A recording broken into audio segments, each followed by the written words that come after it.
Good morning student. आज हम पढ़ने वाले हैं नवाचार के लाभ और महत्व।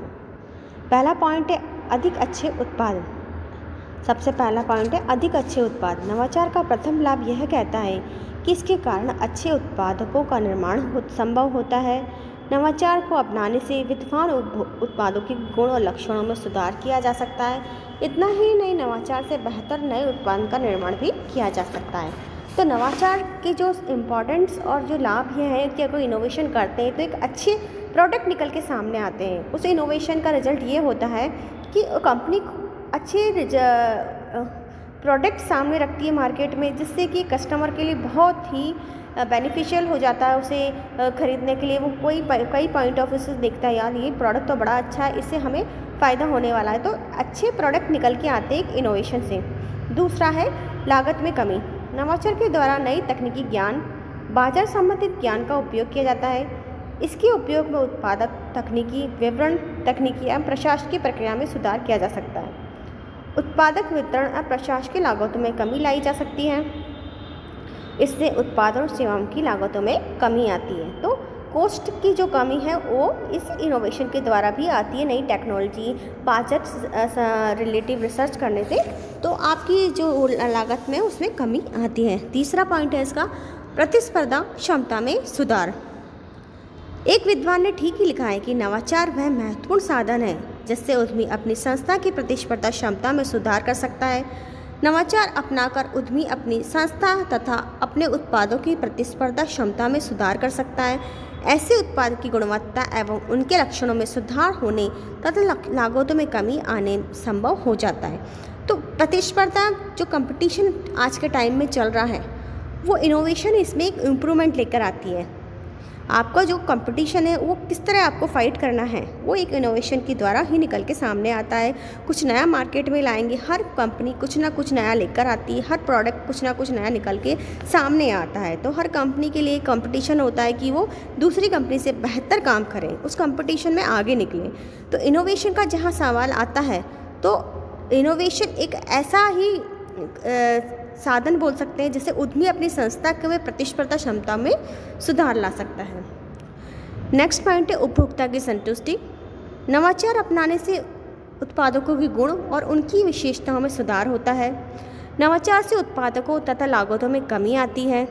इसके अतिरिक्त नवाचार में उपभोक्ताओं की आवश्यकता के अनुरूप उत्पादकों का निर्माण किया जा सकता है। इन सभी के परिणामस्वरूप उपभोक्ता की अधिक संतुष्टि प्राप्त होती है। तो उपभोक्ताओं की संतुष्टि इसमें बहुत ही ज़्यादा ज़रूरी होती है।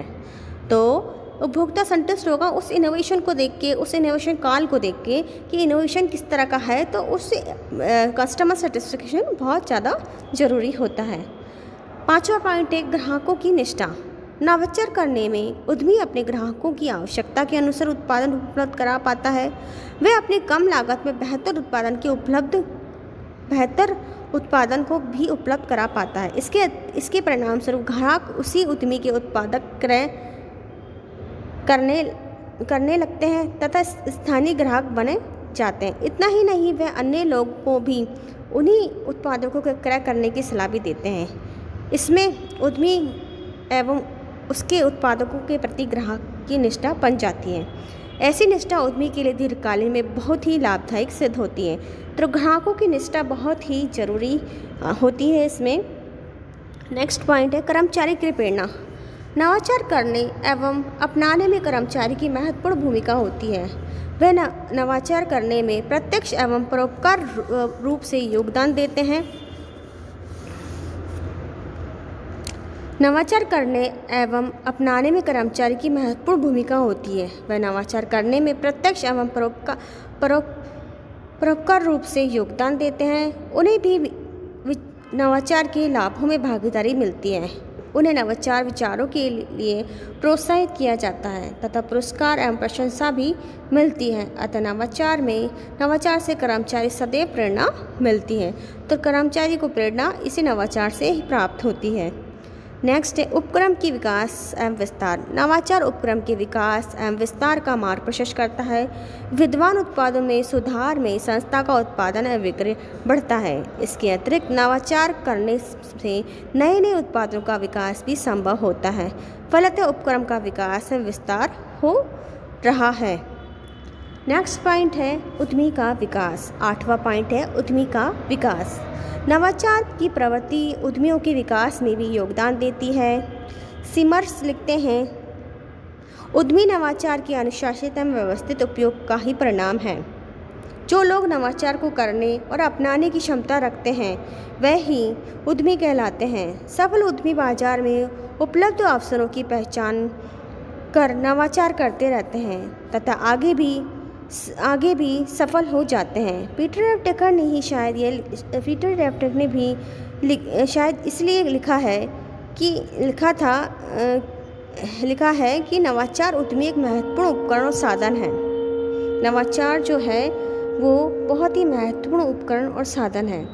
9वां पॉइंट है उपक्रम की सफलता एवं अस्तित्व। नवाचार उपक्रम की सफलता अस्तित्व के लिए आवश्यक है। जो उपक्रम नवाचार की प्रक्रिया को जारी नहीं रहता है उसका अस्तित्व भी संकट में पड़ जाता है।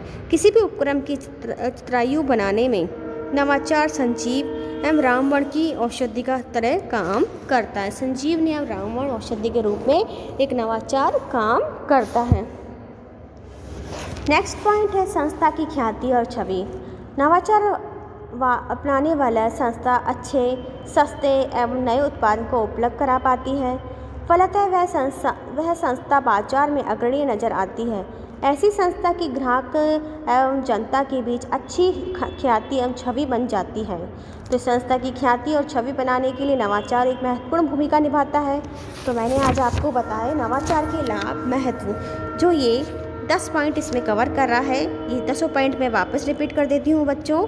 पहला पॉइंट अच्छे उत्पादक। दूसरा है लागत में कमी।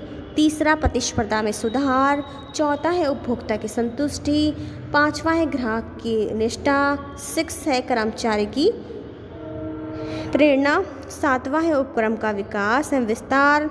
8वां पॉइंट है उद्यमी का विकास। 9वां पॉइंट था उपक्रम की सफलता एवं अस्तित्व। और 10वां पॉइंट था संस्था की ख्याति एवं छवि। ये 10 पॉइंट इनोवेशन के लाभ इसमें मिलते हैं। इनोवेशन करने से एक संस्था को इस तरह के लाभ मिलते हैं और इस तरह के बेनिफिट्स इसमें सारे आते हैं।